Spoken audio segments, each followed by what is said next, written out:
रेणु अपने कॉलेज जा रही थी, लेकिन आज उसका मन ठीक नहीं था। लेकिन फिर भी वह मन मारकर कॉलेज गई, क्योंकि कॉलेज में आज एक बहुत महत्वपूर्ण सेमिनार था।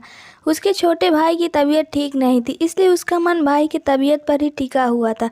रेणु और उसका भाई पवन सतना के एक महाविद्यालय में पढ़ते थे। यहाँ वो किराए के एक कमरे में रहकर अपनी पढ़ाई कर रहे थे। रेणु और पवन की बिल्कुल भी नहीं बनती थी। दोनों आपस में चूहे बिल्ली की तरह लड़ते थे। दोनों के मम्मी पापा गांव में रहते थे तथा खेती बाड़ी का काम करते थे। वे दोनों इन भाई बहन की लड़ाई से परेशान भी रहते और चिंतित भी रहते थे। लेकिन पिछले कुछ दिनों से पवन की तबीयत ठीक नहीं थी, इसलिए दोनों के बीच लड़ाई का कोई कारण ही नहीं था। पवन बुखार से पीड़ित बिस्तर में पड़ा रहता, न ज़्यादा बोलता था।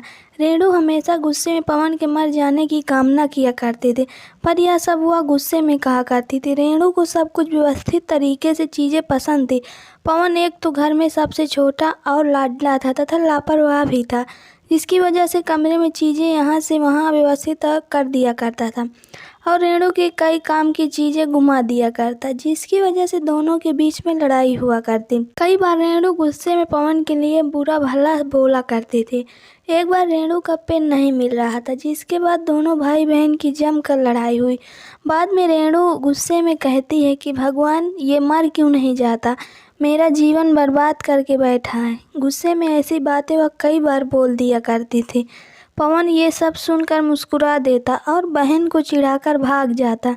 भाई बहन का प्यार क्या होता इन दोनों को नहीं पता था, लेकिन जब से पवन की तबीयत खराब हुई थी, रेणु को लगता था कि उसी के अनाप शनाप बोलने की वजह से पवन की तबीयत खराब हुई है, इसलिए उसे अपने ऊपर भी बहुत गुस्सा आ रहा था।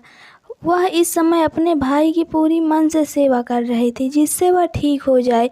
इसके अलावा अब वह भगवान की पूजा भी करने लगी और कॉलेज के बगल में हनुमान मंदिर में जाकर अपने भाई की लंबी उम्र के लिए प्रार्थना करती। मंदिर के पंडित ने बताया कि बुधवार के दिन व्रत करने से जिसके लिए व्रत रखो वह स्वस्थ हो जाता है।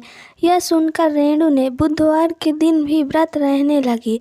पवन को जब पता चला कि रेणु इस समय उसके स्वस्थ होने के लिए व्रत रहती है, तो उसके मन में अपने बहन के प्रति श्रद्धा बढ़ गई और उसने भी अपने मनोबल को बढ़ा लिया कि वह भी जल्दी ठीक हो जाएगा, जिससे उसकी पेटू बहन को व्रत न रहना पड़े।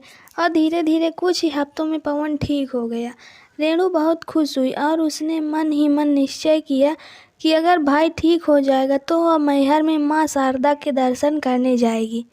तो दोस्तों, अगर आपकी कहानी ज़रा से भी पसंद आई तो प्लीज़ वीडियो को लाइक कीजिए, चैनल को सब्सक्राइब कीजिए और हमें कमेंट करके बताइए कि आपको कहानी कैसी लगी।